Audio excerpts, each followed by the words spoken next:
like to occasionally do different types of things. We have social get-togethers, and we also have professional development sessions, and that's what this is today. So please enjoy this session. It's going to be interactive. Mr. Crawford has requested that it be, and he will be guiding the session as we go. As you can see from the sheet in front of you, and I'm not going to read all the way through it, but he's been in the diplomatic service for many years. And he's also been in this somewhat region of Eastern Europe for many years as a diplomat and as an ambassador from the UK. So it's a very great honor for us to have him here today. In addition, I'd like Melissa to say a few words before she does the final introduction for him. Yes. So hi everybody, it's really great to see we have so many guests here today. Most of you already know me. For those that don't, my name is Melissa Boyer-Romer. I work in this floor in the agency with the finance department. And I met Charles in 2017 in the fall during a leadership training in Torino. So it was a 4-day training, and the last day was devoted to public speaking. So there again, you see, public speaking is good for leadership. What I really liked about Charles was that he had a great presentation, and then we had the opportunity to present some different speeches. And during lunch, he then coached us on how we can improve our speeches. And then what we saw, and this was just a brief coaching, suggestions, specific suggestions on how to use body language, on how to change the structure, to introduce metaphors. He knows all these tricks and these marvelous tips. So what happened after lunch is that the speeches changed so dramatically, and from normal speeches, they moved from here to there. It was really an amazing impact that he had with his recommendations.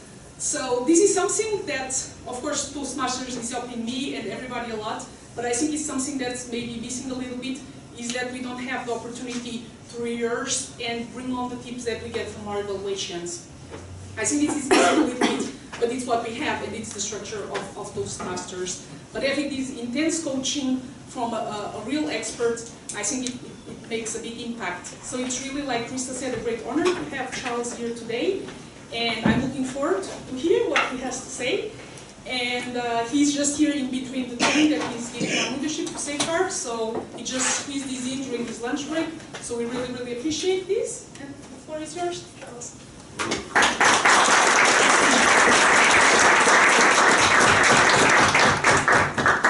Thank you for the nice words. It's always nice to meet people who've been on these courses. Now, I've done lots of courses. I left.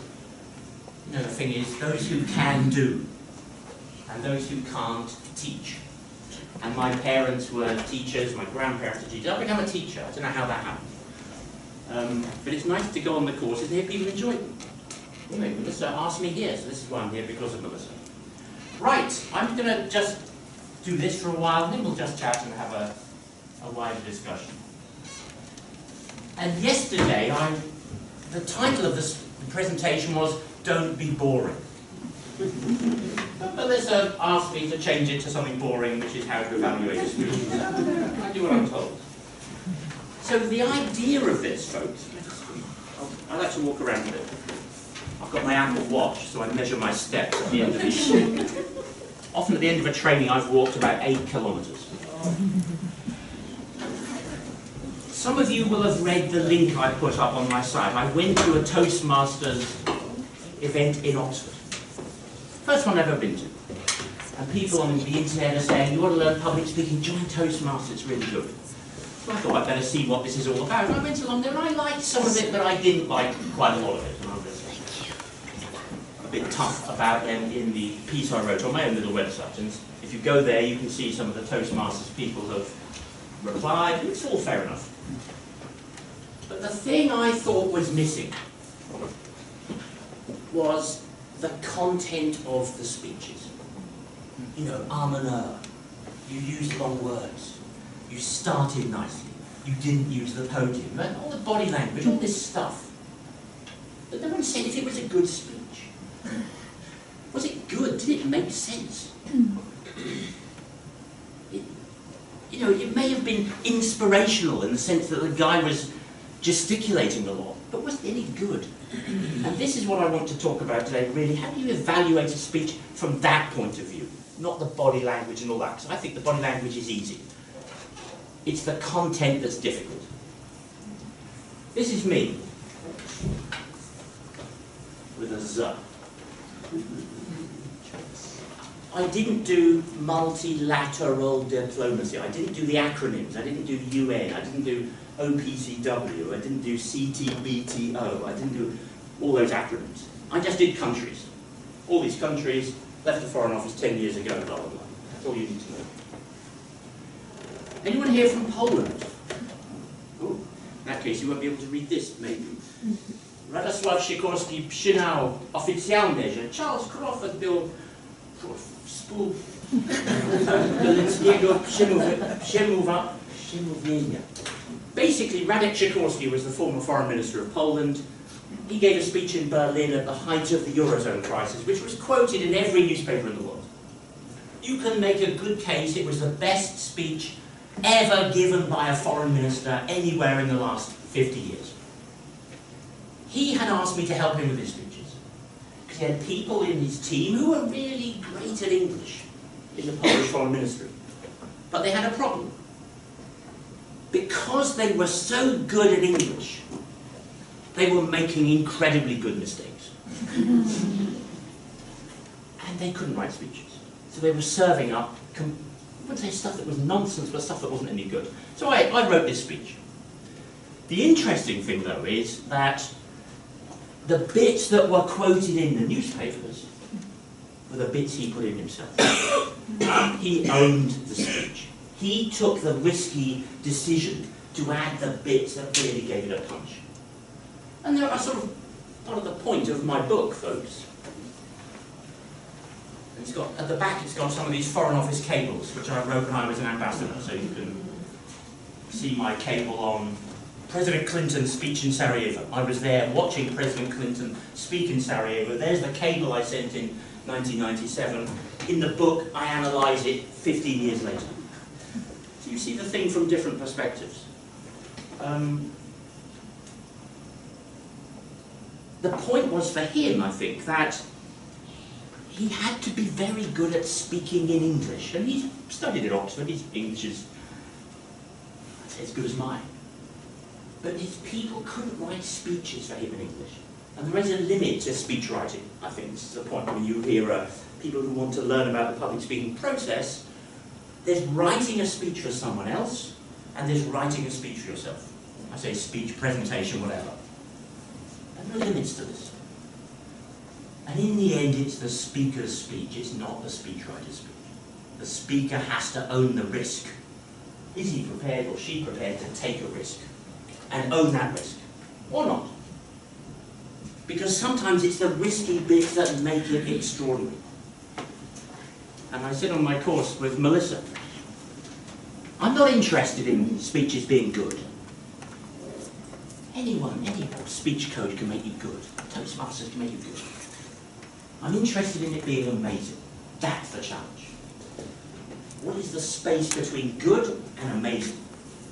Nail that.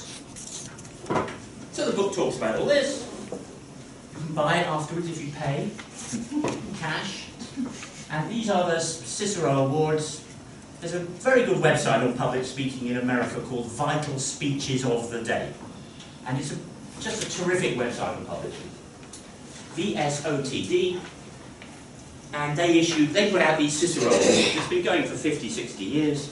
They're really into public speaking technique in America in a way no one else is. And they put out these Cicero Awards. These are the Oscars of speech writing.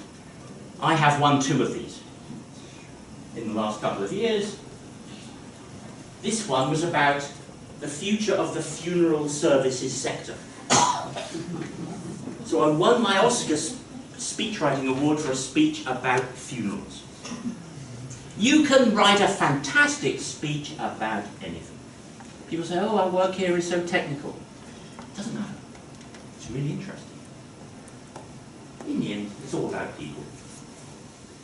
So this is my theory, folks. The content and the delivery work together. If you're comfortable in the content, the delivery will be better. Toastmasters tends to focus a lot on the delivery, and in my view, at least from the little bit I saw, not quite enough on the content. Because content's hard to measure. But you can measure ums and ers, you can measure long words, you can measure a strong start, you can measure whether the speaker walks around or uses the room or tone of voice, you can sort of see that. But content is much harder to put your finger on. But you get that right, that's what makes it amazing. Now, I'm going to give you a free English lesson. This is absolutely impertinent, but I know a lot of people here aren't native English speakers, so I thought I'd give you a free English lesson. English words ending in S. Cat, top, clock, coughs, hard to say. Any words ending in S are pronounced S. One cat, two cats. Right? Every other English word ends in a Z when you pronounce it. One cat, two cats. One dog, two dogs. Toastmasters. Charles Crawford. Lessons. Words. So what I've done in this presentation, just to annoy you, is every time a word ends in S with a Z, I've printed it with a Z. Cats, sticks, myths, laughs, tops, mistakes. Dogs, words, speeches, noses, chooses, master classes. If you want to improve your English in a public speaking context, this is a cheap win. You get this right, your English goes up by about 30%. I mean, it really does, because it doesn't sound foreign, no? Because you can't say cats with a Z, it doesn't, you can't even say it. So it's not a mistake English people make. You get that right, it just sounds a lot more authentic. It's just a fact. Deal with it. Stupid words. Melissa's familiar with the stupid words. You have a big problem at Vic and the UN, all these acronyms with stupid words, right? Anyone know who this lady is, by the way? This is the aunt from Spider-Man movies. Aunt May from Spider-Man. So Aunt May asks you around for tea, and she says, oh, you work at that Vienna International Centre, that's terribly interesting. Tell me what you do. Do you use stupid words to explain your work to your aunt? No. Don't use them in speeches. No stupid words, right? So what's the question? What are stupid words? I'll tell you. In order to, manifestly, in this regard, in connection with, it is essential that paradigm, further develop, ongoing, whilst, utilise, interlinkages, increasingly interconnected world, integrated capacity building measures, participatory processes. We have to implement a synergistic framework. Did you have overarching in there, or did I miss it? There are at least 1 million others. Tractorisation, this is a good one that came up in Turin. Africa, parts of Africa don't have tractors, so you have to tractorise Africa. Someone actually said that. And this is my favourite one, a globalised world. The world, guys, used to be square. Now it's a globe, thanks to globalisation. This is junk. It's junk drafting. Take it out of speeches. And I know there's a lot of jargon, you have to have a bit of jargon. Do your best, guys, just to take it out. I don't know if we can do this here. Let's see if this works. What would someone like me to write a speech about? Trade. Trade. Ladies and gentlemen, new paragraph. How do we buy and sell things across international borders, question mark? New paragraph. Who sets the rules, question mark? New paragraph. Are they fair, question mark? New paragraph. What if they're not, question mark? New paragraph. Today I'm going to tell you all about trade, full stop. Can you read that out for me?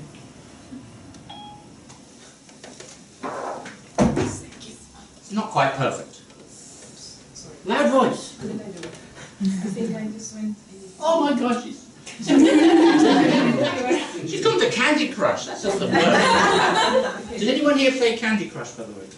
My son. What level? What level? I have no idea, but he's 9 years old. I'm on level 3000 and something level. Big voice. Trade. Ladies and gentlemen, how do we buy and sell things across international borders? Who sets the rules? Are they fit? What are they? Who is there? Not. Today I'm going to tell you all about global trade. Okay. So the point about this is not that it's perfect, but it's perfect enough if you just do it when you're not running around like this. And it gets you a text, which you can then edit. And it's very natural. You don't use stupid words when you're talking into your phone. So a very good way to write a speech is not to write it. Just talk it. Get your ideas down and then play with it. Don't just sit there with your laptop tapping away. It just works. You see it works. And this is an amazing. You don't even have to voice train this thing. It's just Siri. But remember, folks, it never makes a spelling mistake. But it may get the wrong word.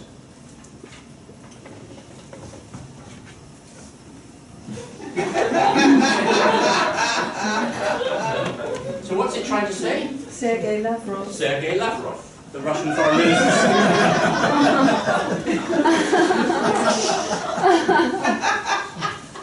Just be careful, you never know.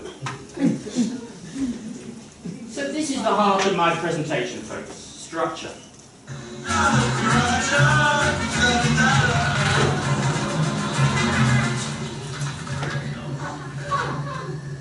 Guys, order another round because we're staying here. What was I thinking going back to Empire?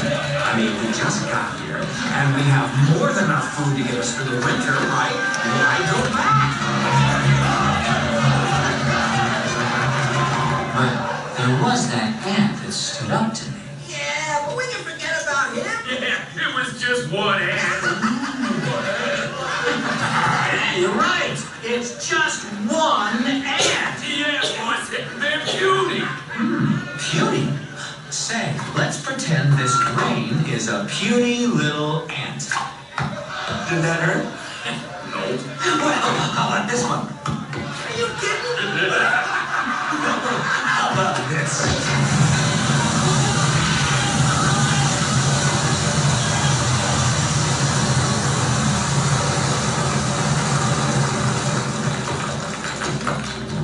You let one ant stand up to us, then they all might stand up. Those puny little ants outnumber us 100 to 1. And if they ever figure that out, there goes our way of life. It's not about food. It's about keeping those ants in line. That's why we're going back. Does anybody else want to stay?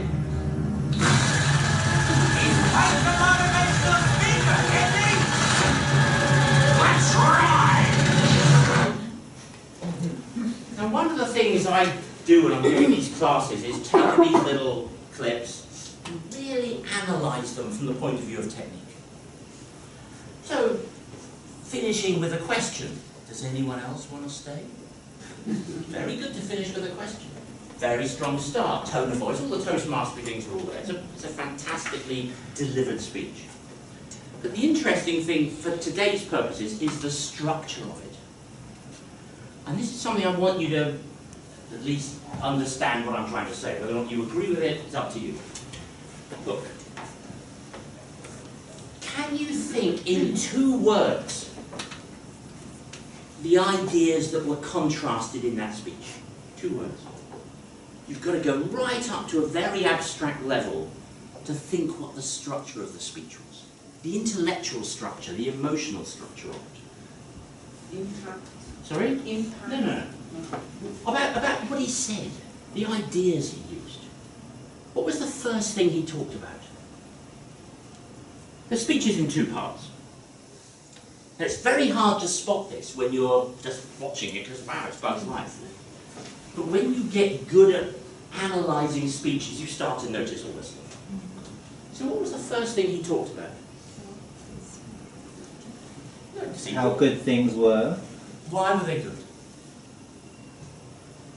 Why were Because they the good? harvest was good.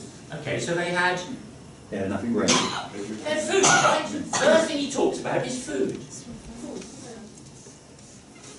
Let's have another round because we're staying here. We've got all the food we want. Why go back?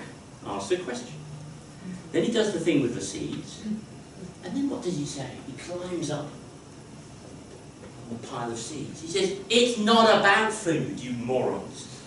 It's about keeping those ants in line. That's why we're going back. So the second part of the speech is, if you like, about power or control. But he tricks them. He starts off by going over there, and then he comes back down to this. So if you want to abstract it even more, you could say this is sort of food today, food tomorrow. Food control. That's the sort of structure of the speech in the sense that I mean it. Do you understand that, what's going on there? It's quite an abstract idea. But nonetheless, that's how he organises the material. I don't know if it was written with that in mind, but that's the effect of it.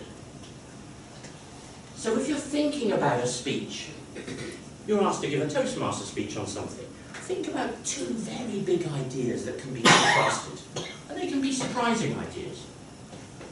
Cornflakes and love. That can make a great speech. You can make a speech about anything, but think about combining two ideas and playing with the tension between them. Just works. You can see this works. So the typical way, guys, in the world of the IAEA at least,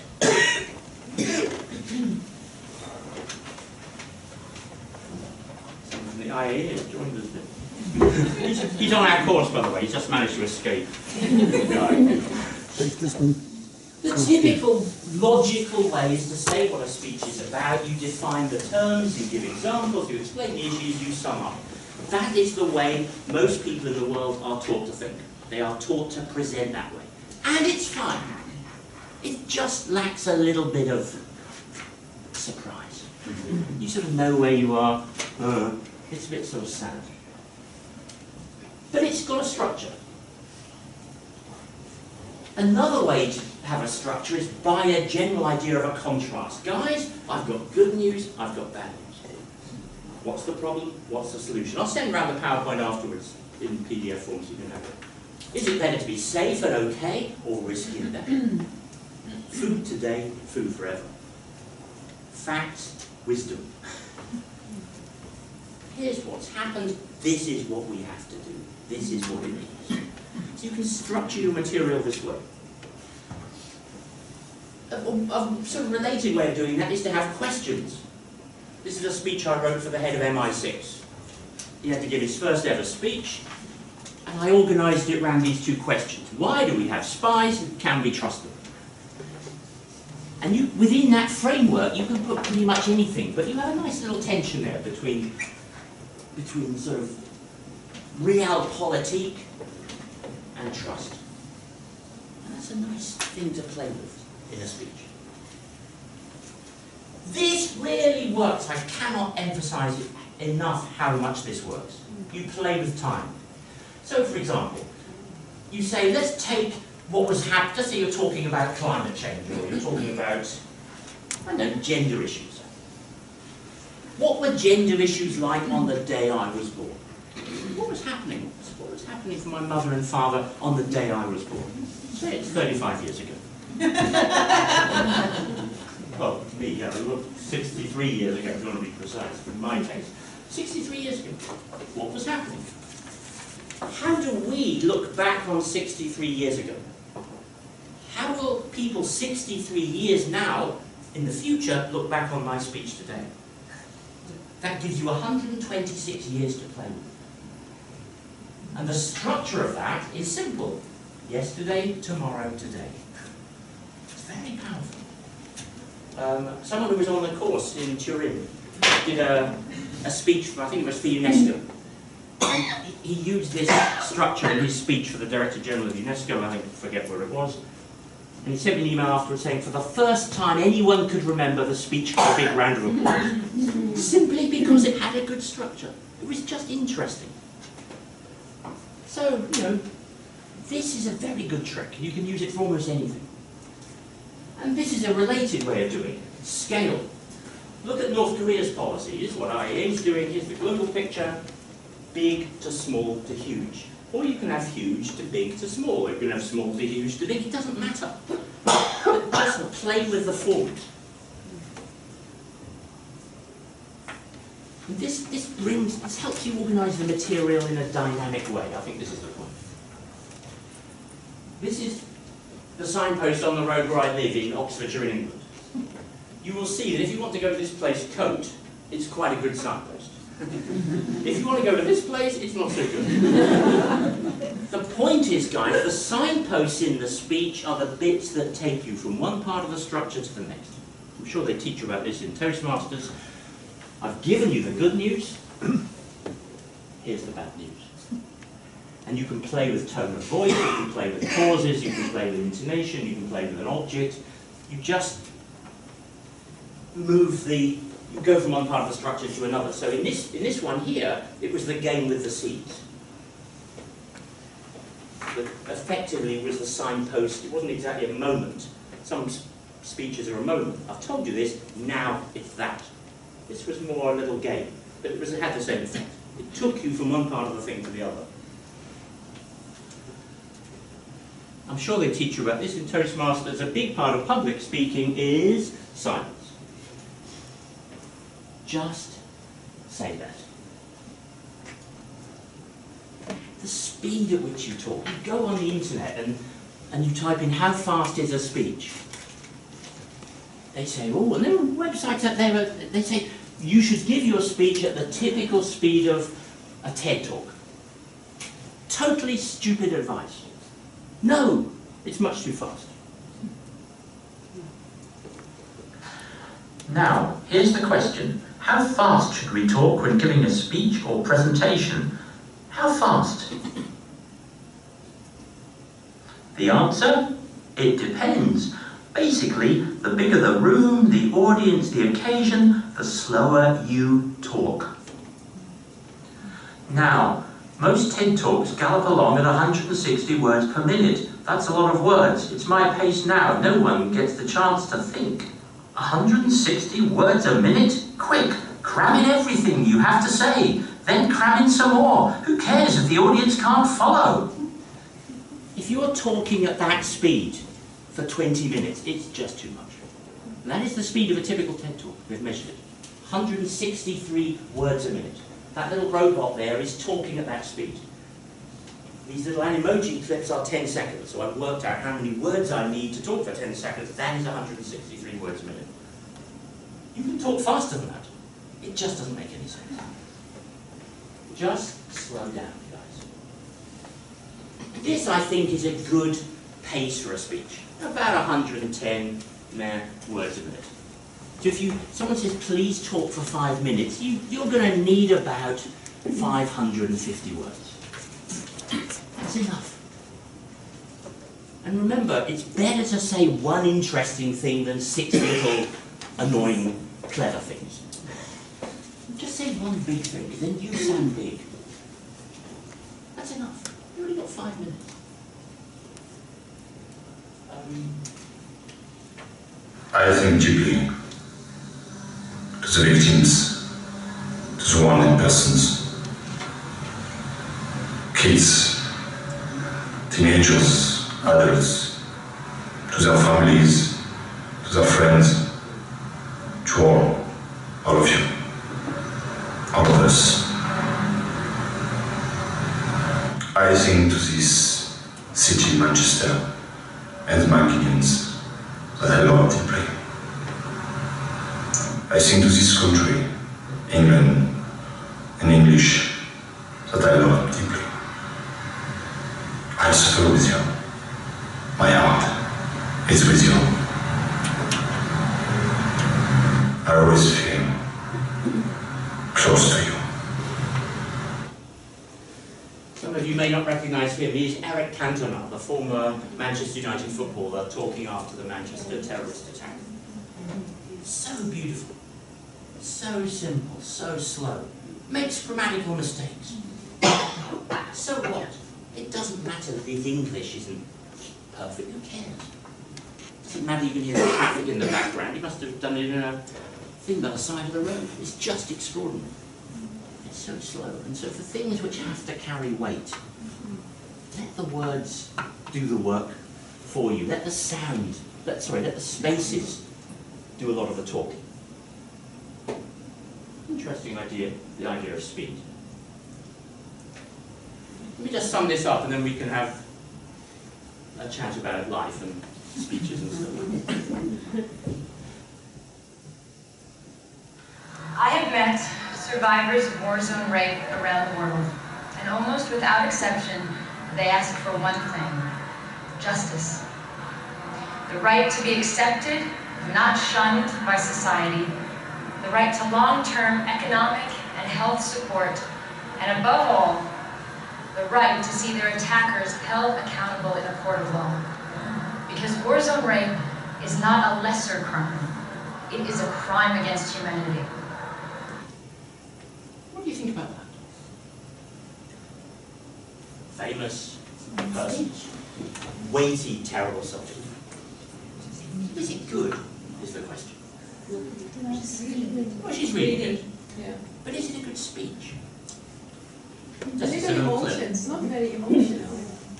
Yeah, I mean, what's going on there? What makes it not emotional? The speed. Too artificial. Well, it's a little bit artificial. I mean, you know, you guys can spot all this. Sorry? The delivery. Well, it's cool. But it's also the words, I think. This is what bothers me about this. Yeah. Emotions. Almost without one exception, they ask for one thing: justice. The right to be accepted, not shunned. The right to long-term economic and health support. Stupid words. No war zone survivor has ever asked for that. You see what's happened? The speechwriters are putting in sort of stupid policy jargon into her speech.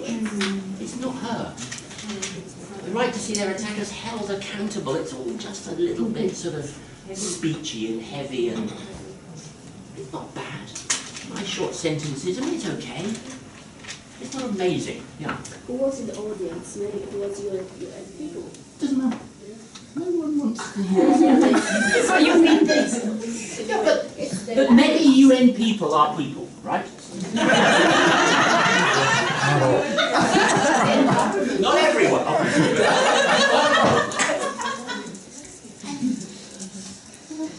And it's not that they don't understand it. It's just that it's not amazing. Yeah.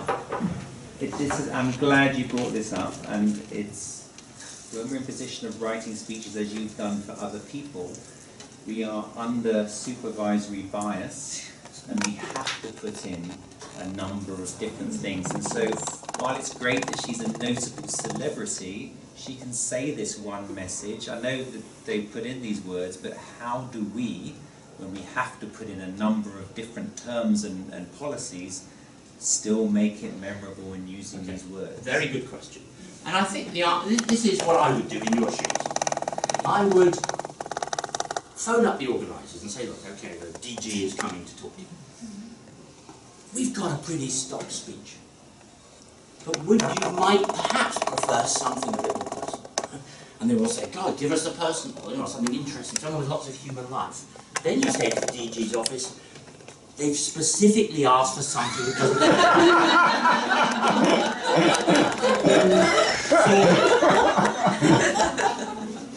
and then you take out 90% of the job. And then the DG gets a brilliant reception. And the DG says, well, that went actually better than I thought it would. And then after that, you take out the rest of the stupid words and you're done. You do it in a conversation. That is how that works.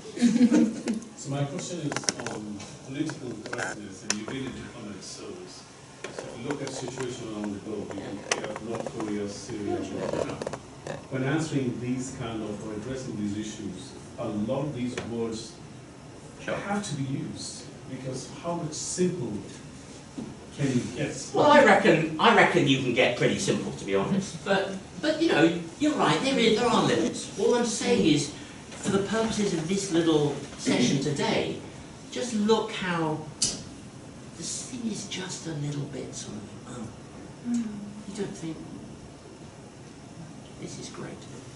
And one reason it's not great is she's reading it for sure. But that's okay. Sometimes you have to read things just for the record. But even if you're reading it for the record, make it human. Make it like you would talk to your aunt. Well, she's an actress and she's acting all the time, and she does not mean what she's saying. Well, I'm not sure to say that. I'm not sure about that. Yes. Simply the point I make is Publicity, nothing but publicity. these stupid word-getting things, they suck the life out of your work. Watch this though. Look at the difference here. Thank you. Oh, it's so nice to be here. It's like coming home.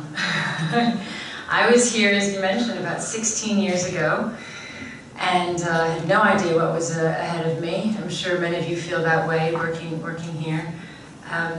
When I was here, I believe the numbers of the displaced were about 22 million. Now it's about, well, you all know, 65 million. You have more people under your care, you have more to be concerned with, you have more to do, and you have less support. I know in many days you must feel, when you read the news, when you do your work, when you go into the field, that are we doing enough? Will we ever be able to do enough? Will we ever be able to get on top of the situation? And probably, like most field officers, I know you think more about those you couldn't help than all of those you have helped.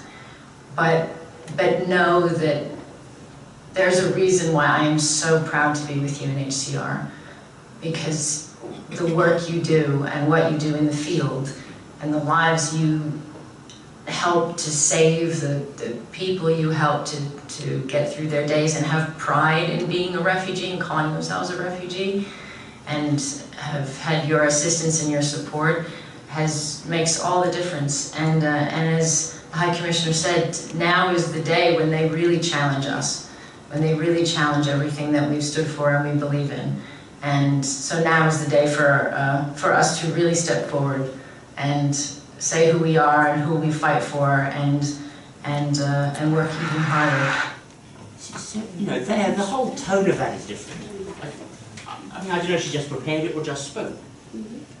But you see, when you just talk, and you know this because you're in Toastmasters, but just talk, and it just has a power.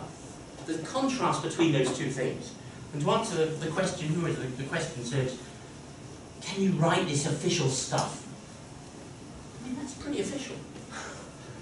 I think the difference, if I may, I think the difference between these two performances, speeches, is that in the second one she made a connection with the audience, and in the first one she didn't. Sure, but that's I think if you don't make a connection with the audience, your information isn't going to go anywhere. Of course not, you're absolutely right. But the issue is then why exactly does a speech not communicate with the audience? And my theory is that if the content isn't right, by which I mean the structure, the stupid words, the sort of ideas aren't right, you may communicate on the level of body language and tone and some of that superficial stuff, but the interesting thing is communicating on that different level as well. So that's what I try to do when I'm writing speeches for people, drill down into that deeper level, get the whole thing to fit, yeah. You had very long sentences. I was surprised that it were all of this. Where, in the second one? Yes. Well, extremely long sentences. But the thing is, guys, I mean, it's an interesting issue about punctuation. When you're writing a speech, you have to put punctuation into a speech because you're writing it. But it does, and when I'm writing speeches, I mean, I write, some of my sentences are 1 word long, 2 words long, 3 words long, but it's very short. If you've got a speech written like that, which you're then using, you can then run the words together in a long sentence because you've got control of the sentence. Because a sentence is just words. But if the pacing of it's right, it doesn't matter if it's a very long sentence, it's fine. The point is, if it's a written long sentence where you've got 40, 50 words in a sentence, which is what you sometimes get given, you have to read it out. You're trapped by that. So it doesn't bother me if a long sentence is long. I don't know if in Toastmasters you're taught to use short sentences. I don't think it matters as long as you do it well. That's the point, yeah. Would she been able to give that second one to the world media like she was doing the first one? Because I'm wondering whether I reckon there was more gravity in the first one. I think, but it was more gravity, but it was more boring. Oh, I appreciate that, but the second one, she felt she was among friends, so it seems to be a lot more... Well, there we are, okay. When I told Melissa about this in Turin, but on one of the sessions I did, there was a young lady from Afghanistan, and she got up to talk about her most difficult professional decision. And they asked to do a little 3-minute speech for her. And she told this thing about the Taliban, it was a terrorist attack, something awful happened, she had to do something pretty dramatic. And she gave it, and it was sort of okay. I said, okay, can you please do it again? This is a life and death story, I want to hear the drama. I hear that. So she started again. Now I was being very horrible, so I said, look, stop. Start again, please. I want to hear the drama. So she started again. I said, stop, please. I want to hear the drama. She started again. I said, stop, I want to hear the drama. She then gave the best speech in the planet on that day. Just an extraordinary thing. The whole room was crackling with electricity. Just not very tall. Amazing the power she generated in that speech. And this is why I'm telling you this long, boring story, is that at the end of it, I said, right, what do you think about that speech? She said, am I allowed to do that? That was her question. Am I allowed to do that? And the answer to that is, I said to her, I don't know what you are allowed to do in Afghanistan. That's not for me to say. If you gave that speech anywhere else in the world, it would be the best speech in the world on that day.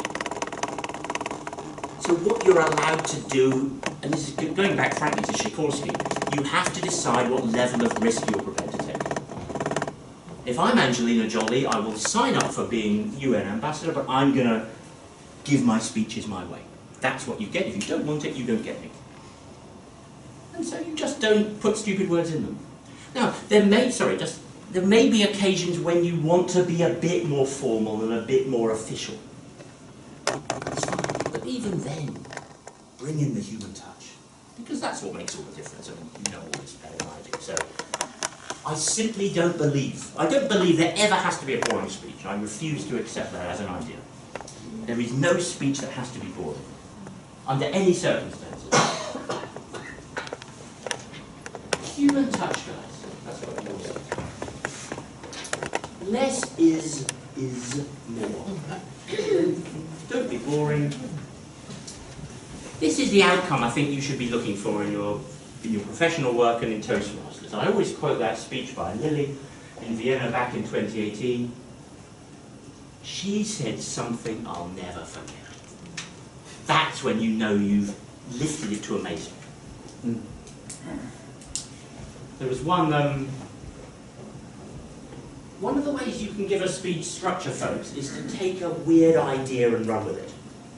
So in this course I did it for the UN in Turin, one of the young, maybe you there that time, Melissa? The one who got off the bus. Were you there for that one? No. One of them, someone like Melissa, got up to give her talk about her difficult decision. She started off, she said, ladies and gentlemen, long pause, I got off the bus. I got off the bus. And then she told the story of her big career change, blah, blah, blah, in terms of getting off the bus, getting on her bicycle, whatever it was. She used the idea of a bus to give her speech structure. You can use anything, the idea of a toffee, the idea of blinds, the idea of windows. Anything you see in this room, time, plants, clothes, anything can be the theme of a speech if you just use your imagination. And till the day I die, I will remember that young lady for using getting off the bus as a metaphor. She said something I'll never forget. No one in that room will forget what she said.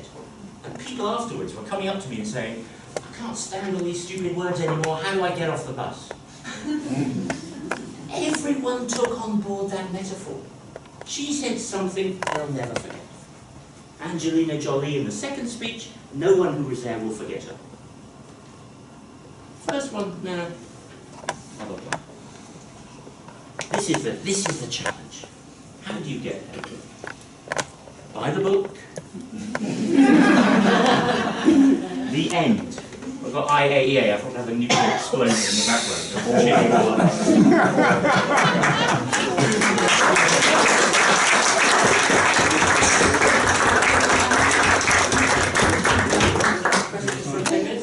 Plenty of time. So any questions or thoughts or complaints? I was like the complaints with us. Yeah? So what are your tips for concluding a speech? Ah, right. How do you start a speech? You know the answer to this. How do you start a speech? Attention getting. You set some expectation. In one word. Attention. With a question. You start a speech. Curiosity. Melissa? Intention. Attention. Really going to embarrass her. She was on this course and she's forgotten everything I said. She hasn't read the book. The bus. Start with the bus. How do you start a speech, Melissa? Strong. That's how you start a speech. How do you finish a speech? Strong. So, how do you start a speech strongly? You know, if we had hours, I'd show you lots of clips of different ways to start the speech. How did the grasshopper start his speech? Order another round! Let's have a drink because we're staying here! He starts off by taking them in the opposite direction. He's going to end up here. He starts off by saying, we're going to stay here. Why? Because we've got food, we'll have a party. But he starts strongly, he gets control. You can start off with a question. You can start off with silence. If you watch the video of the, have you heard of the Coach Brooks speech before the Ice Hockey Olympics in America? This famous speech before the ice hockey match when the Americans played the Soviet Union in 1980 at the Olympic Games in ice hockey. And he walks into the room to give his talk to the team who think they're going to lose. And, excuse me, but the first thing he does is just pats one of them on the back. And by patting one, he's sort of patting them all. And then he just walks into the centre of the room and he just does this for a few seconds. And then he says, great moments are born from great opportunities. That's what you have here tonight, boys. That's what you've earned here tonight. So he's 3 levels of strong. There's a little physical gesture, which is very, very light, but very personal. Then there's the silence, then there's the bold idea. So it's strong on 3 different levels, 3 different little tricks, starting with a question skill. Starting by, oh dear, there was this one lady, if you go on YouTube, you can see me giving my TED talk in Krakow. And it was about the physics of diplomacy, so I started this by talking Polish for 2 minutes, just horrible. You had a good time, that was okay. But there was this one woman who, I hate to be bad about her, but she gave a terrible speech. And she wanted to talk about organic food. Polish organic farms as opposed to horrible mass-produced food. Fine. So she got up and she made a weak start. You can see it on the internet, it's fine. But at the end of the thing, she said, oh, thank you very much. I mean, she spent the whole talk, by the way. Here's the audience. She spent the whole talk looking at the door. She simply was too nervous to have eye contact with the audience. So it was awful on every level. But at the end of it, everyone clapped and she was walking out, and then she pulled out a plastic bag full of horrible plastic, supermarket bread, and she pulled out a nice organic loaf, and she said, look, I've got an organic loaf here, and here's a nice loaf for everyone, yay! And off she went. Imagine if she'd walked onto the stage with a little table. She puts the table down, she walks off the stage, she comes in with her bag, she opens the bag, there's a plate, Here's the horrid plastic bread. Here's the nice bread. Wow. Gets out a knife. 2 plates, walks across to the audience, lets them choose. She could spin that out for 2 minutes and not say a word. And that would be her speech. And she would have them. You don't have to talk to start a speech. You just have to start strong. So how do you finish a speech? You finish strong. You're never, I mean, this was one of the points I said on the course yesterday.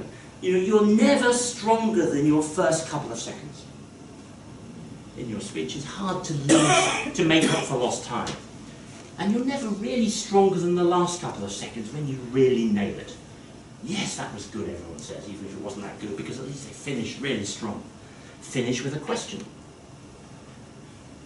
You know, the grasshopper finishes by saying, let's go, but he actually finishes with a question. He says, what does he say? If one ant stands up to us, they all might stand up to us. It's not about food. It's about keeping those ants in line. That's why we're going back. Pause. Change of tone. Does anybody else want to stay? Everyone goes, off they go. Finishing with a question, very powerful. Don't answer it. And then don't finish with a question and say, thank you very much, ladies and gentlemen. Just finish with a question and walk off. Very powerful. Finish with a question, look at everyone. And then just walk off. Because by finishing with a question, you're achieving the whole point of every speech, guys, which is to leave audiences wanting more. You give a speech, what's the best result for your speech? It's not that anyone learns anything about the IAA. The best result is someone invites you to Davos. Someone offers you a job. Your boss hears that you gave the best speech on the day, you get promotion. More of you. Leave them wanting more of you. That's the discipline. And by finishing with a question, not every time because it gets weird, but leave them wanting more. There's more I could say, but you're not getting it today. So simple. How do you finish a speech strongly? How do you start a speech strongly? Next.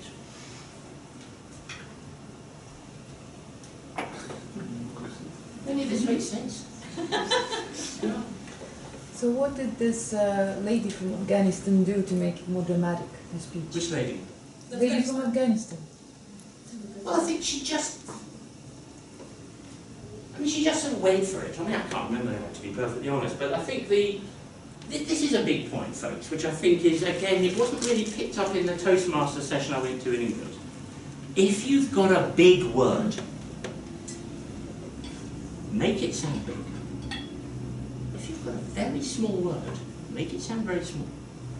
If you've got an urgent word, make it sound urgent. If you've got a happy word, make it sound happy.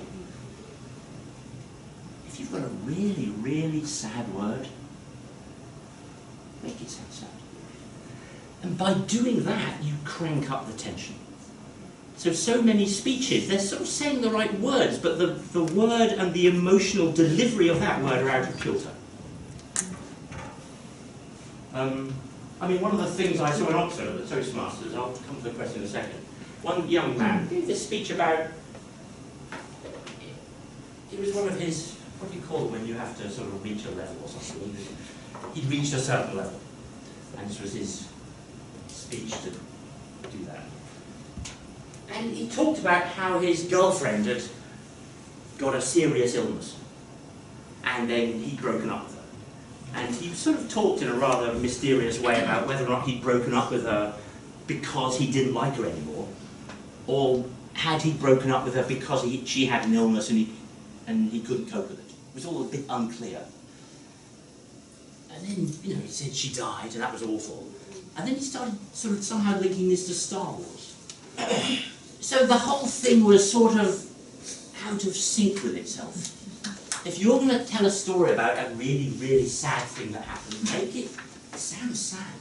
And don't chuck in Star Wars at the end of it and bubblegum or whatever it is. It doesn't make any sense. Things have got to fit. Your speech has to fit the words, it's got to fit the audience, it's got to fit the occasion. It doesn't fit, it's going to fail for one reason or the other. So her one, to answer the question, I think she just amped it up. So when she talked about the terrorist thing, it really sounded terrible. Whereas before she said it was terrible, but she hadn't made it sound terrible. She made it sound absolutely awful. And then her decision in the face of this awfulness then had gravity. This is why this was my most difficult decision, because I'm in an awful situation. That was the point. It just made it all bigger. I think a large part of public speaking is making yourself bigger. Fill the room. Fill the space. Another question? Yeah. She just forgot that she was about to hold a speech. Can it be so? Say again? She was not thinking about that she's supposed to hold a speech. But she sort of got lost in the thing, but nonetheless in getting lost in it, she did it really well. I mean, she just sort of lived the moment. But she was living the moment, but she was living the moment in a way that explained it and then summed up beautifully. Another trick, by the way, folks. Where do you start a story? Just say one of the things they tell you in Toastmasters is tell a story, right? Make it a personal story. Where's the best place to start a story? By yourself. At the end. Well, you don't have to start at the beginning. Everyone starts a story at the beginning. Why? Because that's where you start a story. Once upon a time. A Turkish diplomat gave his most difficult professional decision story on one of these courses I did. And his story is quite interesting. He's in the embassy, in a country in Eastern Europe, the phone rings. Can you come now? There's someone about to commit suicide, a Turkish citizen about to commit suicide. We need someone from the embassy. He's up on the top of this building. Can you come now? He went now, he went there, and there he is on top of the building. There is this man, it's a building site, guest worker, girlfriend left him. In this awful situation. So he told the story. And then he summed up quite nicely. He said, this is what I learned, I persuaded the chap to come down, blah, blah, blah. So here's the story. Beginning to end. And the structure of this speech is what happened, what I learned. So if you like, beginning to end, story, meaning, that was the structure of his speech. You know, facts, wisdom. Nice, fine. I said, right, how do we make that amazing? Don't start at the beginning. It's 6 o'clock in the evening, Friday. -8. Snow. Black as anything. I'm standing on top of this building. So, building, it's not finished. You can see the street 8 floors below. Just there, I can almost touch this man. Is someone who's screaming and crying, about to jump. His girlfriend's left him. Fellow Turkish citizen. This is the worst moment of my life. How did I get here? So in other words, you, like Hamlet does, you plunge into the action. You then go back to the beginning of a blah, blah, blah, and then you jump to the meaning. And you say, what I learned from this, blah, blah, blah, thank you very much. And they say, but did he jump? And you say, no, of course not. And everyone's had a much better time. In other words, folks, play with the structure. You might say, right, I've got 3 things to tell you about today. Past, present, and future. And you might finish by saying, it's not about the past, present, and future. It's about us. And you can then set up a contrast with the original idea. So you just play with all these forms. It's basically very simple. Isn't it? Any other questions? Yeah, sorry, yeah? You have talked about risk-taking, and I think in Toastmasters there's a sort of unspoken rule that we all come here to a Toastmasters meeting to learn how to make better presentations. And because everybody's coming here voluntarily, we don't talk about anything controversial, because it's not fair. So can you address how can you be risk-taking without being controversial or upsetting anybody? Well, I think there's different forms of risk in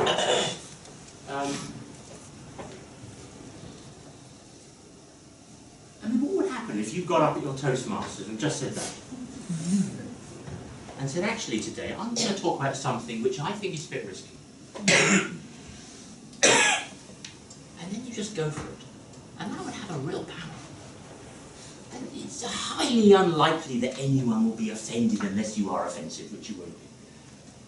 But one way of dealing with that, you can always just put the questions. You don't have to give answers. You don't have to say, what I think about, transgender rights are this. Should there be men's and women's lavatories? Is that a thing we are allowed to have still? In this building we've got them. Is that a good thing or a bad thing? Just pose the question. So you can, by doing that in a way which is sort of respectful, I think you can manage the risk that way. But if you're a politician, Sikorski, this is what Sikorski did in this speech. He gets up and he says, this is all about the Eurozone, and remember at the time the Eurozone was struggling, and the issue was, will Germany bail out Greece? Will Germany bail out the Eurozone? A lot of Germans were saying, hang on, you want us to give our money to the Greeks when they've lied to us? No way. So Sikorski goes to Berlin, basically to tell the Germans to give money to Greece. It's sort of the subplot. So that's quite risky in itself, the fact that he's going there and he wants to give this speech. But then at the height of the speech he says something like, this may sound strange coming from a Polish foreign minister after our history, but I'm beginning to fear not German tanks, but German inactivity. And then he says something really strange. He says, I demand of Germany that it does this, that and the other. Takes responsibility for fixing the Eurozone. What did he say then? He didn't say the situation demands of Germany. He didn't say Poland demands of Germany. He didn't say European taxpayers demand of Germany. He said something completely weird. I demand of Germany.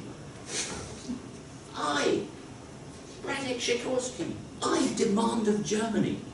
He mixed up two categories of things, him and a country. And it was so weird and it was so powerful because it was weird. And in a way he had to own that, because that was the line that was going to get quoted. And that wouldn't go down necessarily well with the Germans, and it probably wouldn't go down well in Poland, because everyone would think he's showing off, which he was. But he decided, because that's the sort of guy he is, he'd like the headlines. And the headlines had a power because he took that sort of risk. And it wasn't exactly because he was offensive, but it was just very strange. So I think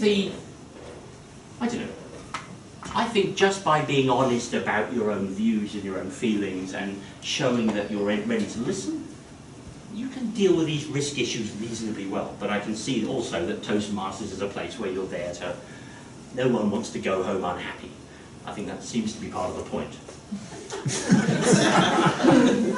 Okay, so we have a strong finish, strong conclusion, yeah. Amazing content. Now, does that depend on the audience, though? Or can I do regardless of? Okay, very good question. Will it be strong, will it be amazing if the audience is different, if I change the audience? Well, I think that's a very good question. And if you read the book, you will see that... No, but you've got to, what works in this room may not work in a much bigger room. So you've got to, So if one of you said, listen, will you help my DG with a speech? He's giving it in Brussels next week. What's the first question I'd ask? Well, actually, the first question I'd ask is, will there be interpreters? Simultaneous or consecutive? Because you've got to write the speech according to the way it goes into the ears of whoever is there. So if some of them got headphones on, that's one thing. But if it's consecutive interpreting, that's another. So the book starts with this true story. As French and German foreign ministers came to Sarajevo to give a speech to the Bosnians about European unity. So I'm there, 400 Bosnians and a load of ambassadors, blah, blah, blah, in this big hotel room. We're all standing up. So we have a party, the speakers come in to speak, and then they all mingle. What can go wrong? They start off, so there's the... This is an amazing story. So here are the two speakers, and they don't have We don't have headphones. There's too many people, so it's consecutive interpretation. You talk, I interpret. You talk, I interpret. So the French mind gets up to speed. He talks for about a minute in French. Of Europe, blah, blah, blah, Europe, blah, blah, blah, l'Europe, European, all this stuff. Blah, blah, blah, blah, blah, all in beautiful French. The interpreter then translates that into Bosnian. So here are the audience. 400 people here, right? After he talks about a minute, then he talks for another minute, the interpreter's getting it all, they're good. The people at the back think this is really boring, so they just start whispering. Because it's boring. He's talking for too long. He didn't say, Mesdames et Messieurs, dames et gospoda, je suis très content d'être ici avec vous en Sarajevo. Baš mi je drago da sam se vratio u Sarajevo. He doesn't break it down into little sentences, because he doesn't know what he's doing, or his speechwriter's doing. Anyway, so he carries on for his 10 minutes, which with this guy is 20 minutes. Of l'Européenne unification, blah, blah, blah, blah, blah, blah, blah. By the time he's finished, there is a loud noise from the back of the room. No one is listening to his It's just, we've stood there for 20 minutes listening to this garbage.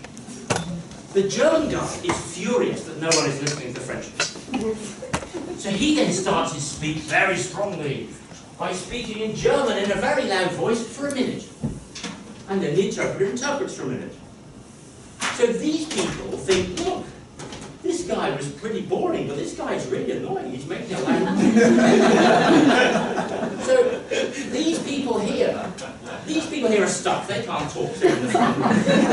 These people here are wondering, should they join the party here or listen to all this blah, blah, blah. So basically, the German foreign minister ended up shouting his speech. There was a war between the Bosnians and the Germans. It was a home match. The Bosnians are going to win. And his basic message was, you will be grateful for our help. The Bosnians were saying, yeah, not so much. Go away, you're making too much noise. The whole thing was a total disaster because of interpreting. They hadn't thought what they were doing. Why not have one speech? A Frenchman says a couple of lines, a German says a couple of lines. You make the speech itself show unity, and you just cut the thing in half, everyone has a good time, delivered sentence by sentence, blah, blah, blah. So to answer your point, if you go on YouTube, you'll see Anna Baker. Anna Baker was a young British lady, and there is me interviewing her. She came on one of my courses, and she said, I have to give a keynote speech for 45 minutes next week. And I've been preparing it for 5 months. I haven't slept for 5 months. This is the biggest moment of my career. I am stressed out. So I've come on your course to get some tips. So I said, fine. So after an hour, she puts her hand up and she says, everything I've worked on for 5 months is crap, I have to start again. It will be a total disaster if I do it my way.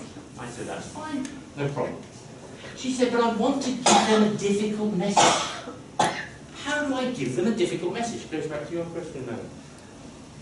I said, well, what's the problem with giving them a difficult message? She said, well, I don't know how to do it without offending them. Well, I said, well, it's easy. You start off by saying, guys, you've all been to these conferences. I can give you the usual blah, blah, blah. But I have a difficult message. Who would like the difficult message? 300 hands go up. Then you can smash them with a difficult message because they'll ask for it.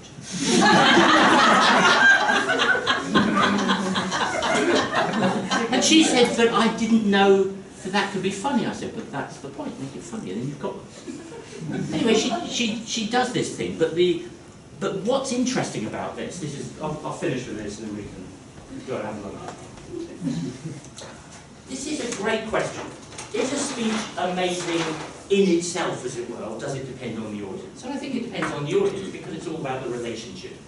But just say you start off here with your speech, and it's going really well, and the audience are having a good time. Here's the audience, here's you. What Anna says in that little YouTube video I did, she says something really interesting. Make a note of this for your Toastmasters. Do you have minutes? Do you have records of these sessions? Make a note of it. Filming. She said, for 45 minutes, she said, I could hear the audience listening to me. It wasn't that they were listening, she could hear them listening. a concentration. You can hear it in the room when people are listening. So if the audience are listening to you, you've got the message right, the venue right, the interpreting right, everything's going right, the audience are listening, you've created something with the audience. And then because you can hear them listening to you, you think, actually, this is going pretty well, I'll crank this up. And then the audience say, well, this is really great, she's cranking it up, and they go up, and you just spiral off into amazing. And you're going on a journey together. If you treat a speech as a conversation where you're both really engaged, you can just go to amazing places. But it won't always work, and sometimes, you can make a disaster where you just get the tone wrong. It's just not the right tone for this event, and it just fails. I mean, I did this once, and they just told me to stop. It was awful. They asked me to come along and give a speech after dinner, and I prepared this thing. It was sort of okay. It was all about money and Bosnia and stuff. But by the time I got up to speak, the thing was running an hour and a half late. Everyone was completely drunk. They just wanted dirty jokes. I started talking about Bosnia, they just told me to go away. It was awful. I mean, it was just a complete mess. So, the answer is it depends, folks. But think about these details. Think about getting this right. Think about how you get the audience listening to you so that you can hear them listening. If you get that moment, you know it in Toastmasters, you know in someone's speech, it's, bloody hell, this is good. Everyone is listening. That's the moment. Thank you. Super.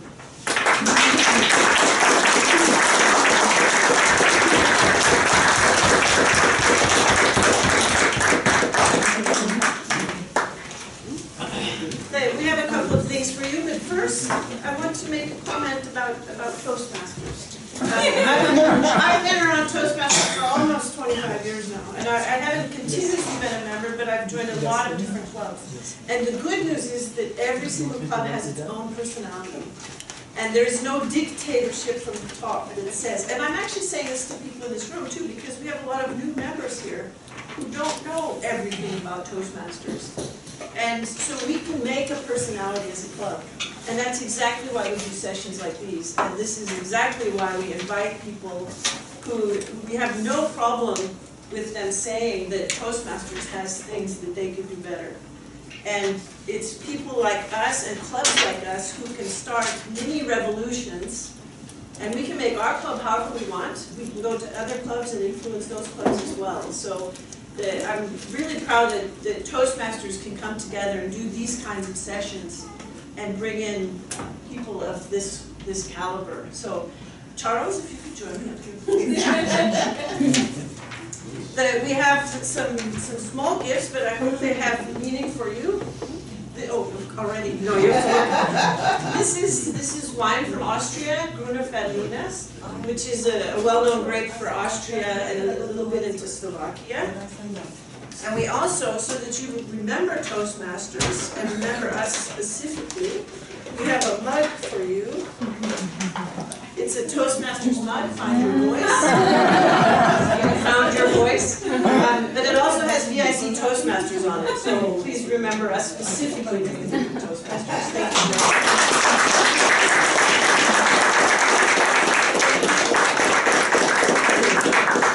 Thank you very much, guys. Really a treat. And what's the plan with the book set? If anyone wants to buy a book, I think the best thing is I'll be happy to sign them all or something, but I can stay for a while now. So anybody wants to buy a book, you can come up and buy them now, and when we run out, you can send me an email, I'll write your name on a list here, and Charles has agreed to bring them tomorrow, so the first one to get them out, the money and I'll... Without buying it.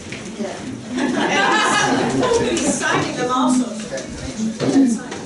You don't get one this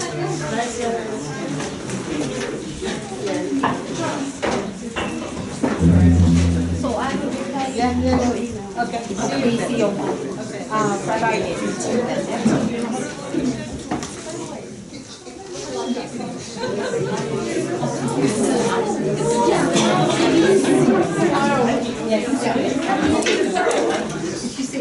How are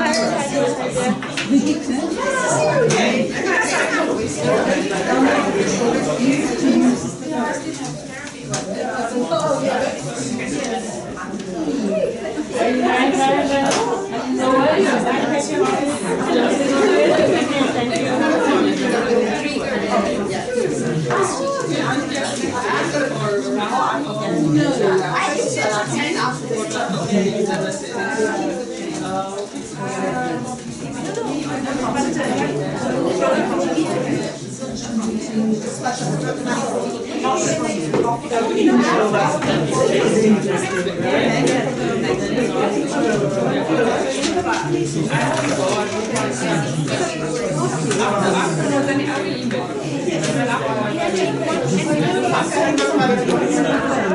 I kind of schedule my social events around my test posts. I will email you so that you can check. Okay, super. Have a nice day.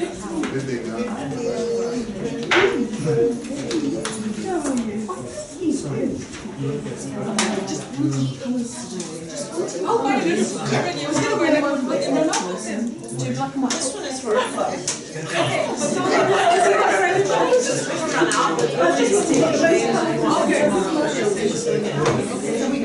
He's bringing them tomorrow. Yes.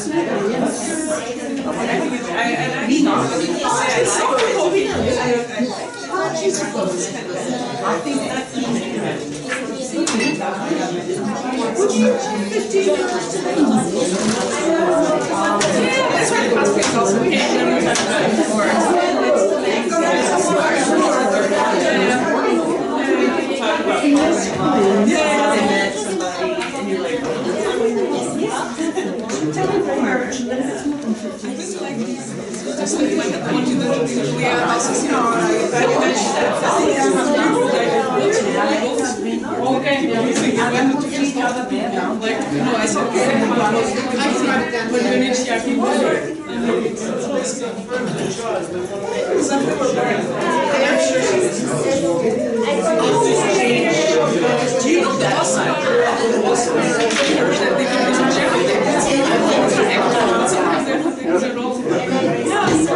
I don't agree with everything you said about Postmaster, but it's fine. It's amazing to think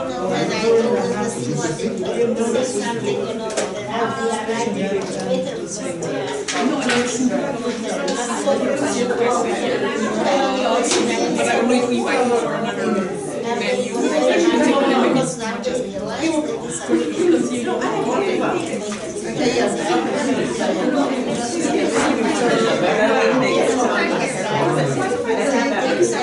Maybe he can come here and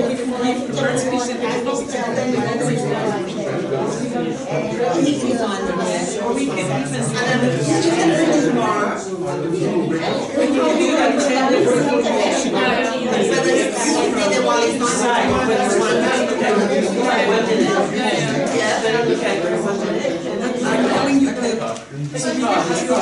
and then he gave us the lunch like 5 minutes each. It's amazing.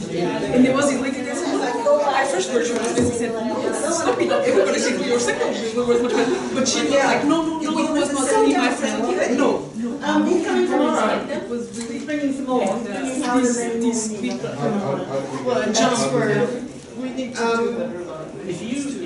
And that's an example. You were so hard on one guy. I can't remember who it was, but you were so tough on him, and I was like, well, okay. Because I was thinking, we gotta be harder, and then you really nailed the guy. And I talked to him afterwards, and I said, are you okay? And he was. But no, and I'm not saying Was it that. Chinese guy? It was his Chinese New Year? Yeah. I remember that, yeah. Chinese New Year. I said, I'm going to say, because it's good, you know, you still get a safe place, and I think that's the discussion we had now. People were too soft. Yeah, it's a safe place, but because otherwise we have to learn. We have to learn. You have to learn, and some people don't say anything negative. You give the teachers this whole skill.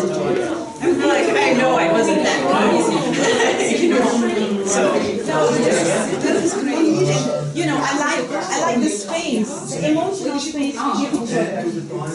This was at college, you said? Yeah, I think you did so good because